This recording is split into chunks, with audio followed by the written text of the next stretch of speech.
بسم اللہ الرحمن الرحیم۔ السلام علیکم ڈیئر اسٹوڈنٹ، امید ہے کہ آپ لوگ بفضل خدا خیریت سے ہوں گے۔ آج میں آپ کو پاکستان اسٹڈی کا جو کویشچن ہے لکھوانے جا رہا ہوں۔ قائد اعظم محمد علی جناح کے ارشادات کی روشنی میں نظریہ پاکستان کی وضاحت۔ جی، موسٹ امپورٹنٹ کویشچن ہے ایگزامینیشن پوائنٹ آف ویو سے، تو میں آپ کو لکھواتا ہوں، تو آپ لوگ اس کو لکھنا شروع کریں۔ جی، قائد اعظم محمد علی جناح کے ارشادات کی روشنی میں نظریہ پاکستان کی وضاحت کریں۔ جی، اس کا جواب سب سے پہلے آپ نے ہیڈنگ دینی ہے، نظریہ پاکستان کی تعریف۔ تو دیکھتے ہیں کہ نظریہ پاکستان کی کیا تعریف ہے۔ لکھیں، برصغیر کے تاریخی تناظر میں نظریہ پاکستان سے مراد وہ نظریہ ہے جو برصغیر کے مسلمانوں نے پاکستان حاصل کرنے کے لیے متعارف کروایا، یعنی یہ مسلمانوں کا وہ خیال تھا جس کی بنا پر وہ اپنے آپ کو ہندوؤں سے الگ قوم تصور کرتے تھے۔ جی، یہ نظریہ پاکستان کی تعریف ہے۔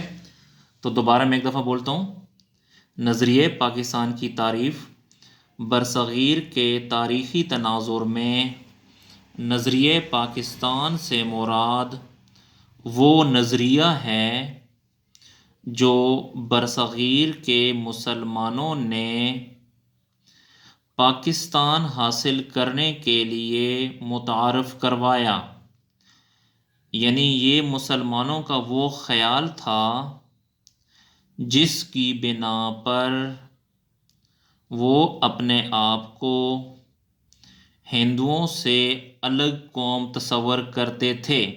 جی، یہ نظریہ پاکستان کی تعریف ہے۔ اب قائد اعظم اور نظریہ پاکستان۔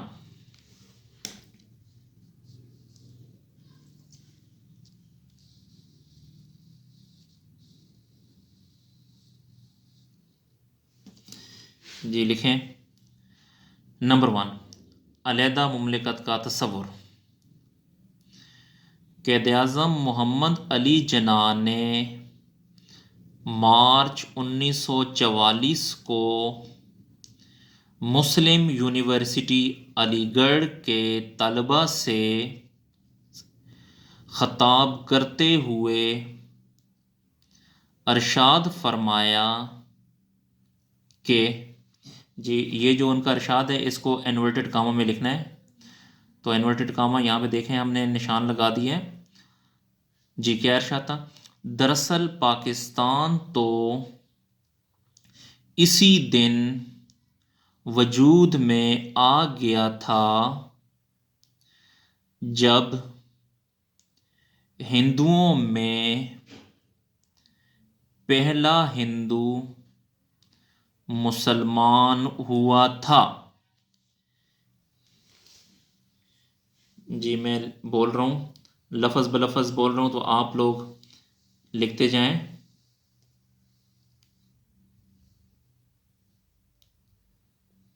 نمبر 2،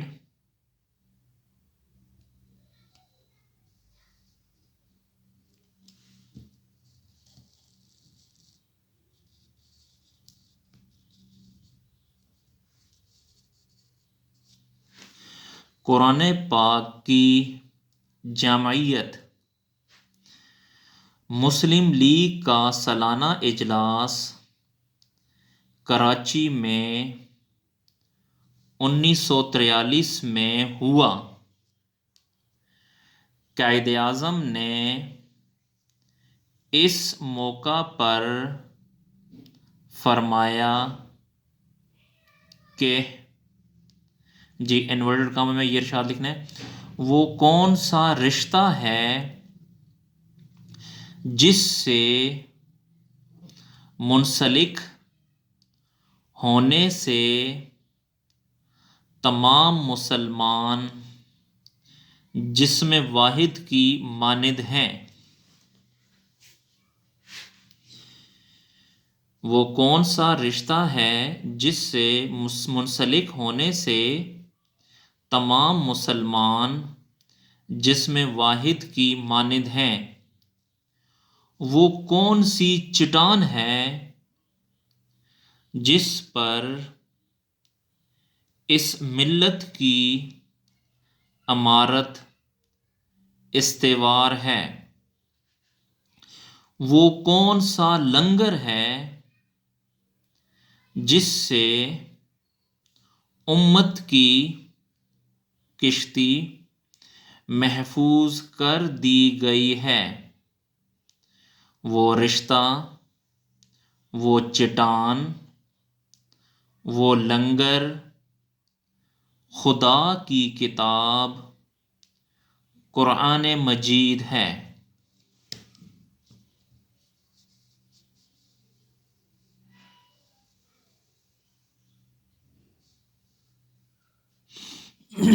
نمبر 3، اسلام کے علاوہ کسی ازم کی ضرورت نہیں۔ جی ہیڈنگ دے دیں۔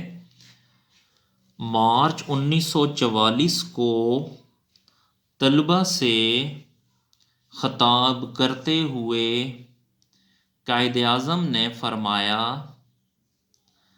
ہمارا رہنما اسلام ہے اور یہی ہماری زندگی کا مکمل ضابطہ ہے۔ جی دوبارہ میں پڑھ رہا ہوں، ہمارا رہنما اسلام ہے اور یہی ہماری زندگی کا مکمل ضابطہ ہے۔ جی اب پوائنٹ نمبر 4 لکھتے ہیں، تعصبات کے خاتمے کی تلقین۔ نمبر 4 ہے تعصبات کے خاتمے کی تلقین۔ 21 مارچ 1948 کو ڈھاکہ میں عوام سے خطاب کرتے ہوئے آپ نے فرمایا، جی انورٹڈ کاما لکھنا ہے، اس طرح کاما ڈالیے، میں چاہتا ہوں کہ ہم پنجابی، بلوچی، سندھی، پٹھان اور بنگالی بن کے بات نہ کریں۔ یہ کہنے میں آخر کیا فائدہ ہے کہ ہم پنجابی، سندھی، بلوچی، بنگالی یا پٹھان ہیں، ہم تو بس مسلمان ہیں۔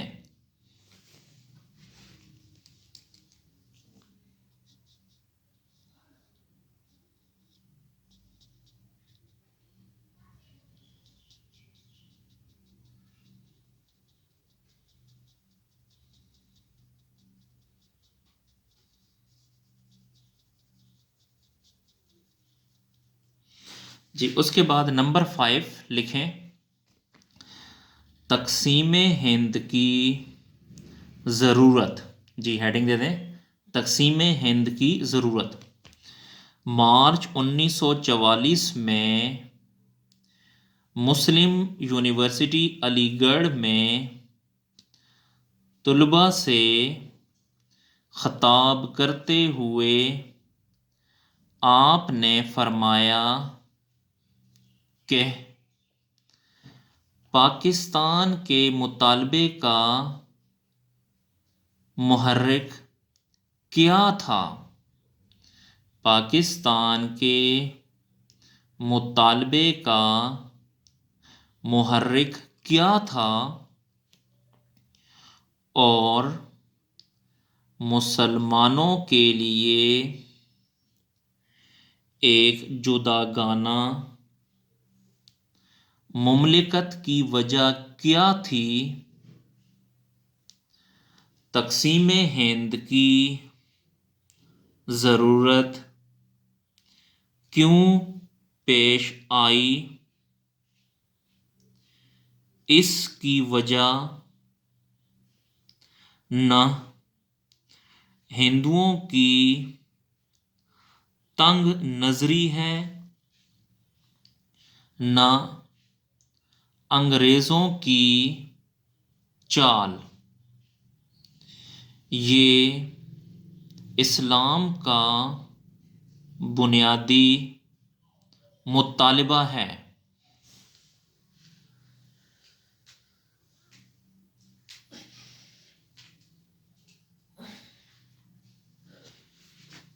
جی لکھ لیں ڈیئر اسٹوڈنٹ۔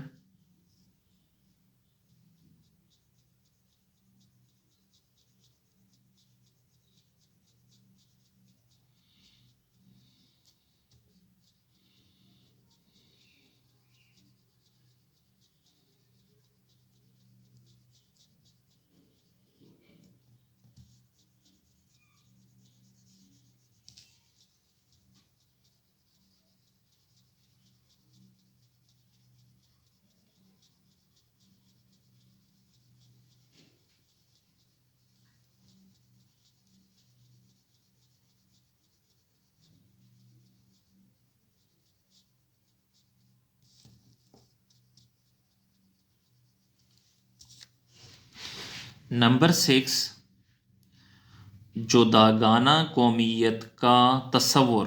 جی ہیڈنگ دے دیں، جداگانہ قومیت کا تصور۔ 23 مارچ 1940 کو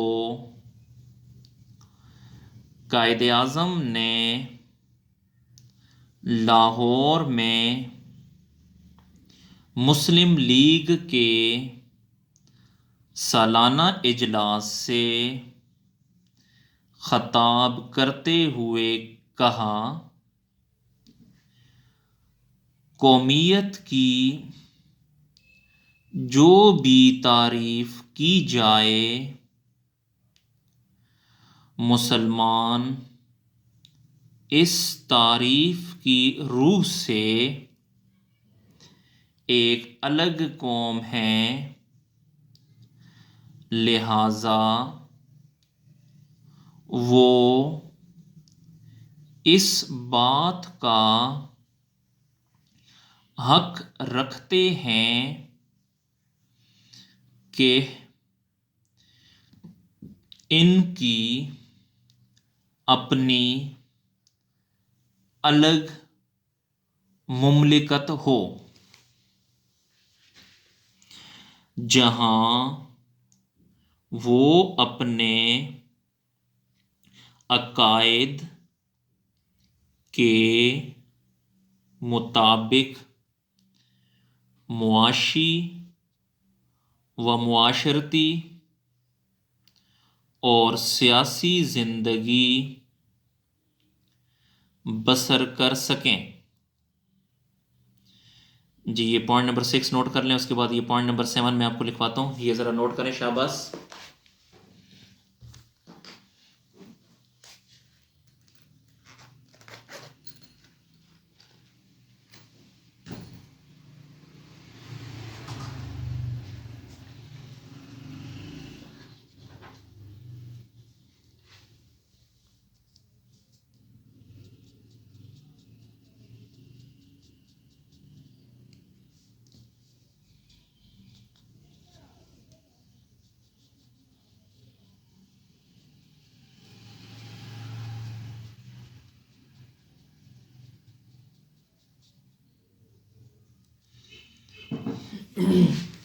نمبر 7، لکھیں، پاکستان اسلامی نظام کی عملی تجربہ گاہ۔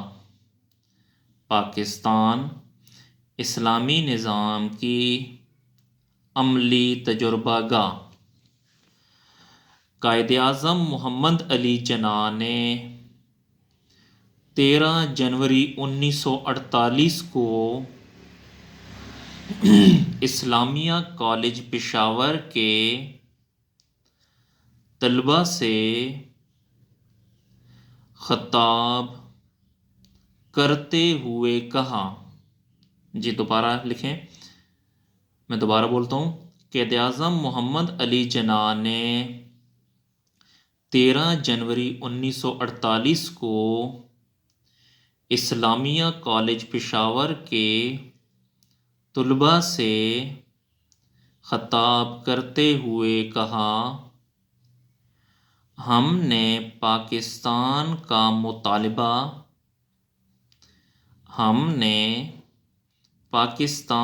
مطالبہ ایک زمین کا ٹکڑا حاصل کرنے کے لیے نہیں کیا تھا، بلکہ ہم ایک ایسی تجربہ گاہ چاہتے تھے جہاں ہم اسلام کے اصولوں کو آزما سکیں۔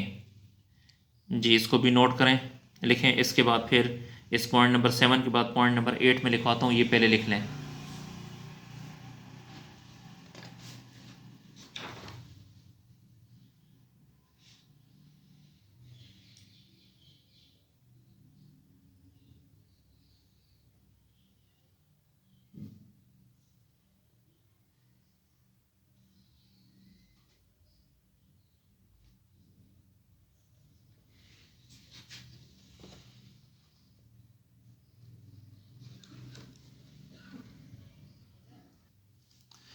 جی اب ہم پوائنٹ نمبر 8 لکھتے ہیں، ہیڈنگ دے دیں، اللہ تعالیٰ کی حاکمیت۔ اللہ تعالیٰ کی حاکمیت کے بارے میں آپ نے فرمایا، اللہ تعالیٰ کی حاکمیت کے بارے میں آپ نے فرمایا، حاکمیت صرف اور صرف اللہ تعالیٰ کو حاصل ہے۔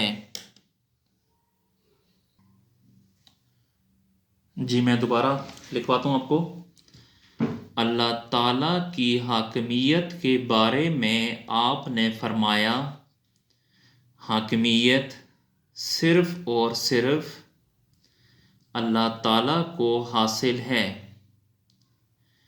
پاکستان میں عوام اسے قرآن و سنت کے مطابق استعمال کریں گے۔ پاکستان میں عوام اسے قرآن و سنت کے مطابق استعمال کریں گے۔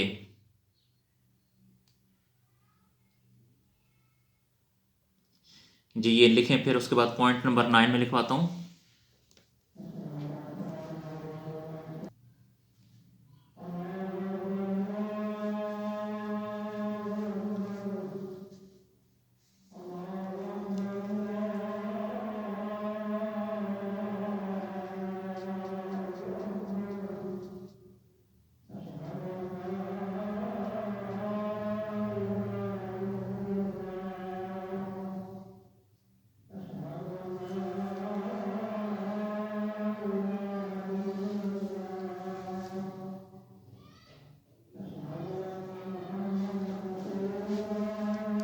جی اذان ہو جائے پھر میں آپ کو لکھواتا ہوں۔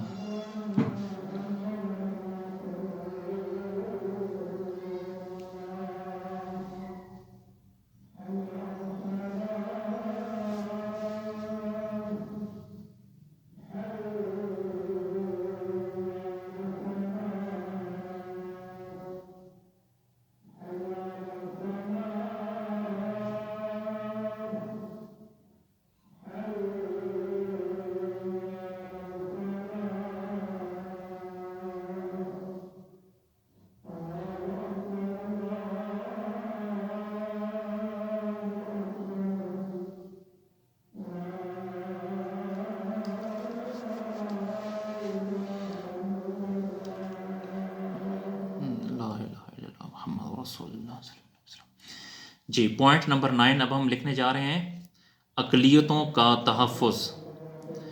آپ نے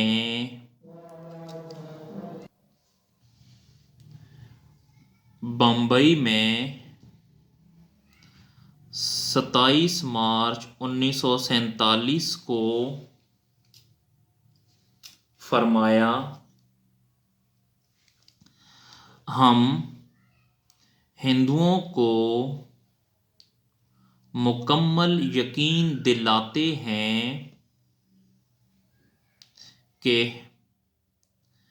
پاکستان میں اقلیتوں کے ساتھ منصفانہ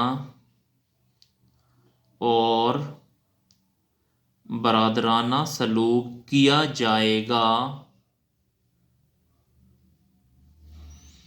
اسلام نے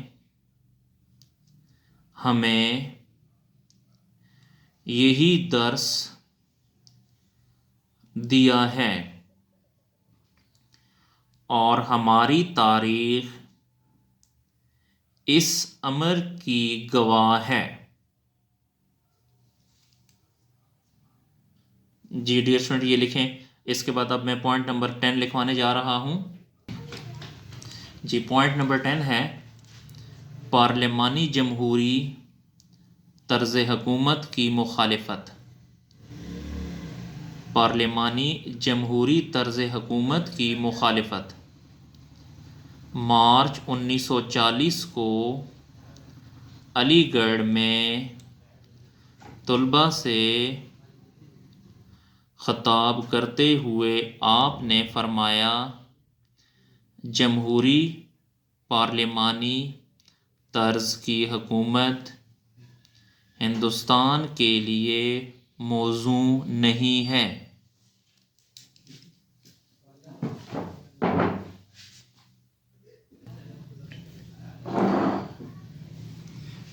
جی ڈیئر اسٹوڈنٹ کوشچن مکمل ہو گیا، تو آپ اس کو نوٹ کر لیں۔ ایگزامینیشن پوائنٹ آف ویو سے بہت ہی امپورٹنٹ کوشچن ہے۔ ڈیئر اسٹوڈنٹ اگر آپ کو اکاؤنٹنگ اور ڈی کام کی، آئی کام کی اور منی بینکنگ اینڈ فائنانس کے لیکچرز کی ضرورت ہے تو آپ پلے لسٹ میں جا کر آپ میرے لیکچر سن سکتے ہیں۔ آپ کو وہاں پر اکاؤنٹنگ کے، آئی کام کے، ڈی کام کے اور بی کام کے جو اکاؤنٹنگ کی بکس ہیں ان کے مکمل آپ کو سلوشن وہاں پہ مل جائیں گے۔ اگر آپ کا کوئی کویشچن ہو یا آپ نے کوئی پوائنٹ پوچھنا ہو تو آپ کومنٹ سیکشن میں جا کر مجھ سے پوچھ سکتے ہیں۔ جی بہت شکریہ، اللہ حافظ۔